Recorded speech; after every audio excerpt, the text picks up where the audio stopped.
Good morning and welcome to another identity-packed episode of Nadya's Identity Files. Oh, and of course, happy Valentine's Day to all of you watching. I hope you have some interesting plans, whether it be just kind of perusing the aisles of your local CVS and getting angry at all the Valentine's Day cards, or, actually going on a date, whatever it is that you want to do. Have fun. So how many of you are really kind of in the throes of Valentine's Day? I've come across a lot of really funny articles lately, and I was doing some research that these articles were saying that a person's identity can actually be dependent on his or her Valentine's Day style. And I'm like, what's a Valentine's Day style? I guess the guy who is picking up the standard dozen roses and the chocolates versus someone who's going to be like a little more seemingly impulsive and grabbing up some concert tickets versus the person who just is like, this is a commercial holiday, bah humbug, goodbye, which is yours truly, kind of.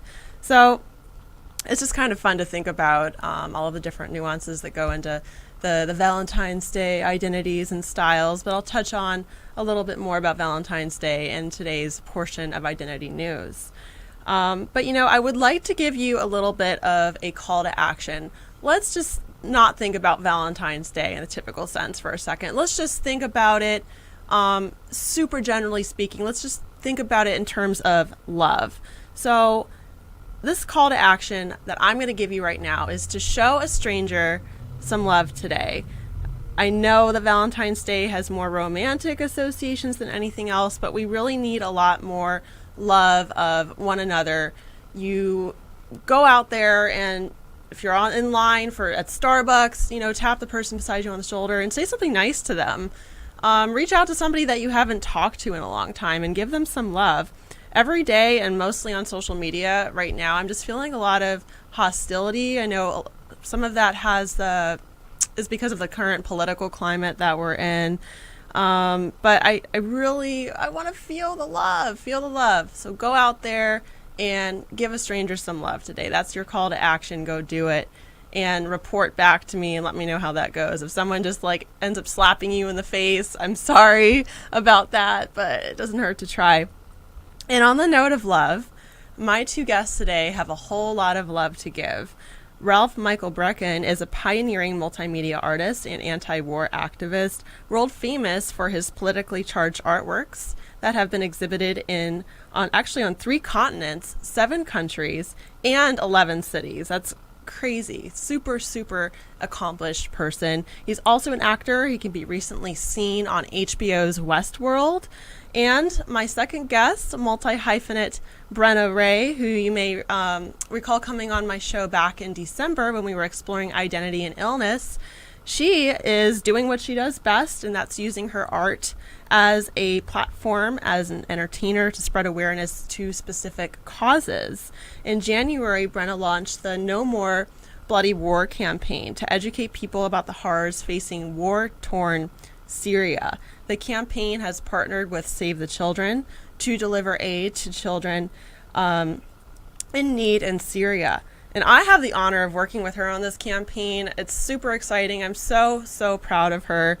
A lot going on with respect to that. So what we've also been thinking, though, aside from the very visceral kind of in-your-face effects of war, is how we're dealing with a different type of war here in the United States. Real-life war can serve as a metaphor for the divide and kind of the warmongering mentality that's felt right here in the U.S. So today we're going to explore how art can be a source of awareness building and healing of war, the relationship of art, war, and identity. I'm super excited.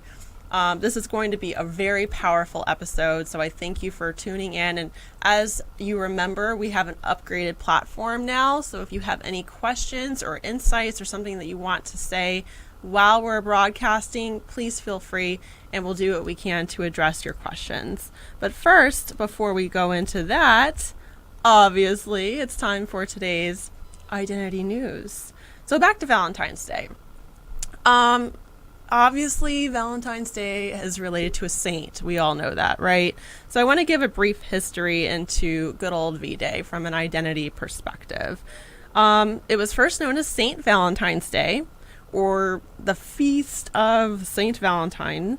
It's an annual holiday, celebrated on February 14th, another duh. But apparently it didn't become associated with romantic love until Geoffrey Chaucer got a hold of it in the 14th century. And that's when the tradition of courtly love started to flourish and became a thing. By the time, I guess, a few centuries after that, 18th century England in the 1700s, it evolved into a card-giving occasion. And today, of course, super commercialized holiday. That's why I said earlier, the bah humbug types who are just like, I don't want to talk about Valentine's Day. It's a commercial holiday.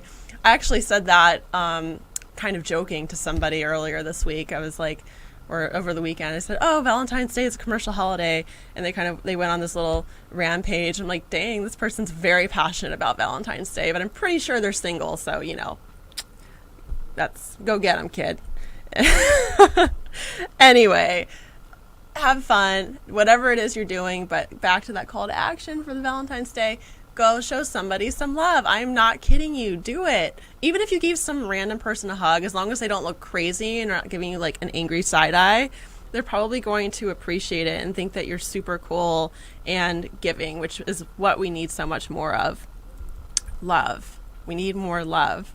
And on the note of love and sadness, maybe a little bit of regret seem to permeate the air during the 59th annual Grammy Awards on Sunday. When Adele won Album of the Year, she immediately wanted to give a shout out to her idol, Beyonce, to Queen Bey, whom she felt should have won. Apparently, she's been loving and worshiping and idolizing Beyonce since she was 11 years old. So I'm trying to think back in my mind here. Wait a second. Like, how old is Adele? How old is Beyonce? I'm trying to do the math, but I'm not quite there yet. But a quote from Adele, she said, "The artist of my life is Beyonce, and this album to me," referring to Lemonade, "was just so monumental." Now, granted, a lot of people, a lot of critics, and people generally are concerned that Adele's win of Album of the Year might have been due to racism. A black woman artist has not won Album of the Year, I don't think, since, I believe, 1999, when Lauryn Hill took home the award. So, but at the end of this exchange, Beyonce really reached out to Adele and thanked her for her words. And, the two women seem to have some level of camaraderie. So I would hate for people on the outside of that to try and create a divide within the two, because, people seem to have a fascination and a passion for seeing women be catty with one another.